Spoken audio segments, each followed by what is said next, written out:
आप देख रहे हैं जी न्यूज। 40 दिन बाद नोटबंदी 40 साल लेकर हाजिर हो गए हैं हम।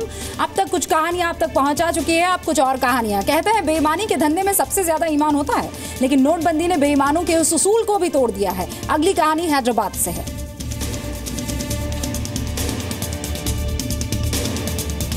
दो 2000 के नए नोटों के साथ 10 डकैतों का ये गिरोह हैदराबाद से पकड़ा गया और उनकी गिरफ्तारी से साफ हुआ कि नोटबंदी ने बेईमानों के धंधे में भी दरार डाल दी है। इन डकैतों ने एक बेईमान बिजनेसमैन को बिजनेसमैन बनकर फंसाया और उसे झांसा दिया कि ये लोग 25% कमीशन लेकर उसकी काली कमाई सफेद कर देंगे। 1 करोड़ 22 लाख के पुराने नोट एक्सचेंज करने की डील फाइनल हुई और जब नोट एक्सचेंज हो रहे थे तभी एक डकैत पुलिस की वर्दी पहनकर वहां आया और बिजनेसमैन को धमकाकर 52 लाख रुपए के नए नोट ले लिए। एक्सचेंज करे सो टाइम पे इंस्पेक्टर राजशेखर आया था, उन्होंने पुलिस आया बोल के उनको डरा के लोगों से पैसे लेके भाग गया। नोटबंदी के बाद पीएम मोदी का भी ऐसा रूप सामने आया जो उनके पूरे सियासी करियर में सबसे अनोखा है। नोटबंदी के फैसले पर पीएम जनता के सामने कई बार इमोशनल हुए, भावुक हुए और पहली बार कहा कि उनकी जान को खतरा है। 70 साल का उनका मैं लूट रहा हूँ, मुझे जिंदा नहीं छोड़ेंगे, मुझे बर्बाद करते रहेंगे। नोटबंदी के फैसले के बाद पीएम मोदी ने पूरे राजनीतिक करियर में पहली बार अपनी जान पर खतरे का अंदेशा जताया। देश के पीएम को उनके एक फैसले के लिए कई बार भावुक होते देखा गया। मैंने घर, परिवार, सब कुछ देश के लिए छोड़ा है। काले धन के खिलाफ मुहिम के बाद कुछ लोगों ने इतना पैसा घोषित किया जिसका अंदाजा लगाना भी मुश्किल। 14,000 करोड़ रुपए का खुलासा करके गुजरात के रियल एस्टेट कारोबारी महेश शाह ने इनकम टैक्स डिपार्टमेंट को भी सोचने के लिए मजबूर कर दिया। बाद में पता चला कि ये पैसा कुछ नेताओं, बिल्डर्स और कारोबारियों का है।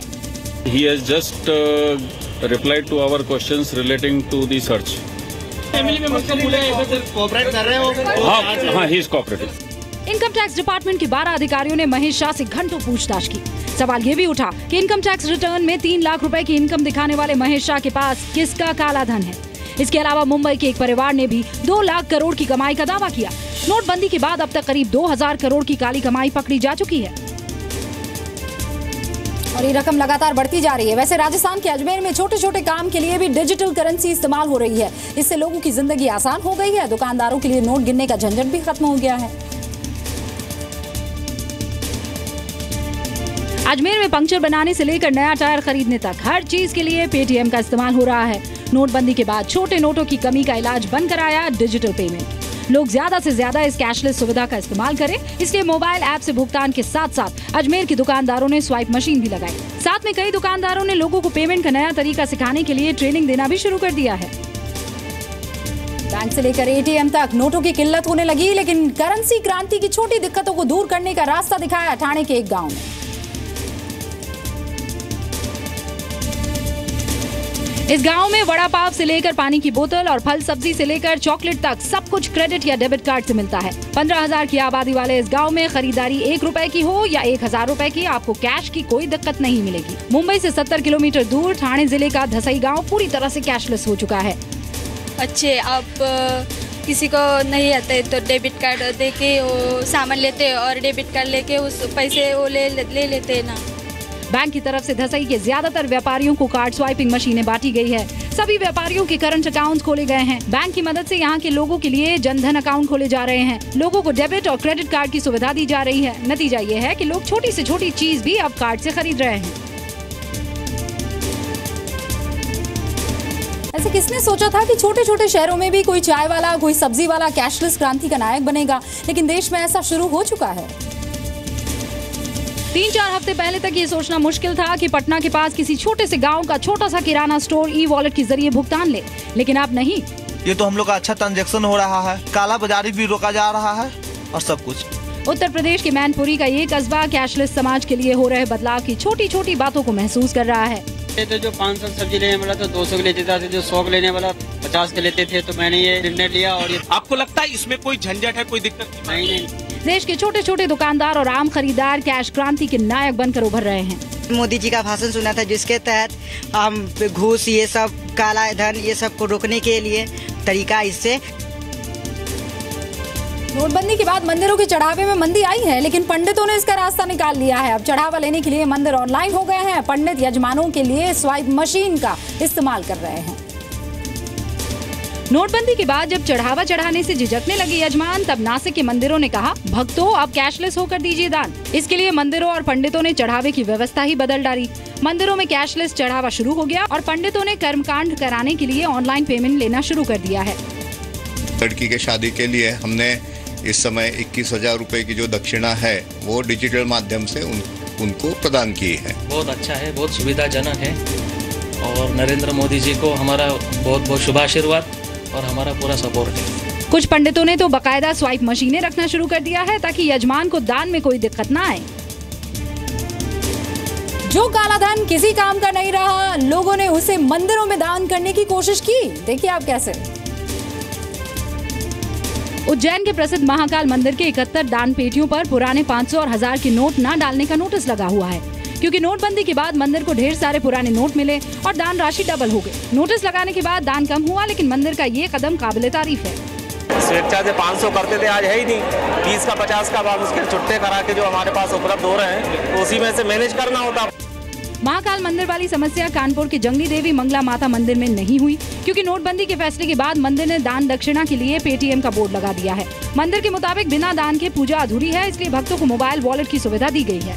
कोई फायदा नहीं हुआ अभी तक। आप बताया जैसे हमारी सहायक पुजारी ने 156 रुपये आया है 20 दिन के अंदर। बाकी जो मोर्चे भी ये रहते हैं दिन भर यही बताते हैं, बाद में डाल नहीं रहा कोई बड़े नोट। नोट बैन के फैसले का विपक्ष ने भले ही जमकर विरोध किया, लेकिन देश की जनता इस फैसले पर सरकार के साथ है और ये बात कई बार कई मौकों पर साबित भी हुई।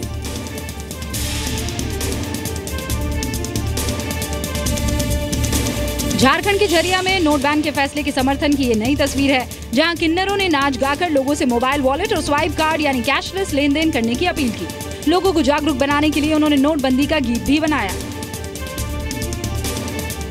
जो भी मोदी जी ने अपना हथकंडा उठाया, उन्हें उनके साथ हम लोग हैं, पूरी किन्नर समाज उनके साथ, उनको समर्थन देती हूँ। नोटबंदी के फैसले के बाद देश ने कतारों की हजारों तस्वीरें देखी होंगी, लेकिन जो कतार हम आपको दिखाने जा रहे हैं वो लंबी तभी होती है जब सुबह होने वाली होती है और कोई इस कतार को किसी हाल में छोड़कर नहीं जाता। ये ऐसी कतार है जहां खड़े होने वाले के हाथ में एटीएम या बैंक पासबुक नहीं, ये पीला कार्ड जरूरी है। इस कतार में खड़े होने के लिए सुबह 3 बजे से ही लंबी लाइन लगती है, वो भी हर रोज। ये कतार शौचालय के लिए है। सर लाइन लगानी पड़ती है लंबी, और किसी को प्रॉब्लम आ जाती है सर, जोर से लगती है, तो सर ये व्यवस्था जो है ना थोड़ी बढ़ानी चाहिए। बैतूल में शौचालय के लिए कतार इसलिए लग रही है क्योंकि नगर परिषद ने खुले में शौच करने वालों के लिए जुर्माना तय कर दिया है। पहली बार पकड़े गए तो 50 रुपए, दूसरी बार पकड़े जाने पर 250 रुपए। नगर वासियों को समझाइश दी गई थी कि खुले में शौच ना करे, शौचालय मुफ्त में बनाए जा रहे हैं शासन योजना अंतर्गत। नगर पालिका ने जरूरतमंद लोगों को ऐसे पीले कार्ड जारी किए हुए हैं ताकि इसे दिखाकर लोग फ्री में शौचालय का इस्तेमाल कर सके।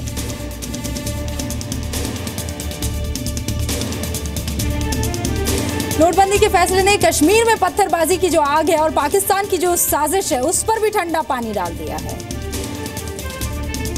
8 नवंबर को नोटबंदी का फैसला हुआ और देश दुनिया को हैरानी हुई। इस फैसले के बाद कश्मीर के बदलते हालात देखकर आतंकवादी बुरहान वानी के एनकाउंटर के बाद कश्मीर में हो रही हिंसा और पत्थरबाजी की घटनाओं पर एक झटके में फुल स्टॉप लग गया। साफ हो गया कि जो लोग कश्मीर की शांति पर पत्थर मार रहे थे वो पाकिस्तान के किराए के पत्थरबाज थे। इस खबर पर भी मोहर लग गई कि पाकिस्तान और अलगाववादी ही युवाओं को पत्थरबाजी के लिए पैसे देते हैं और जैसे ही 500 1000 के नोट बंद हुए, घाटी में शांति लौट आई।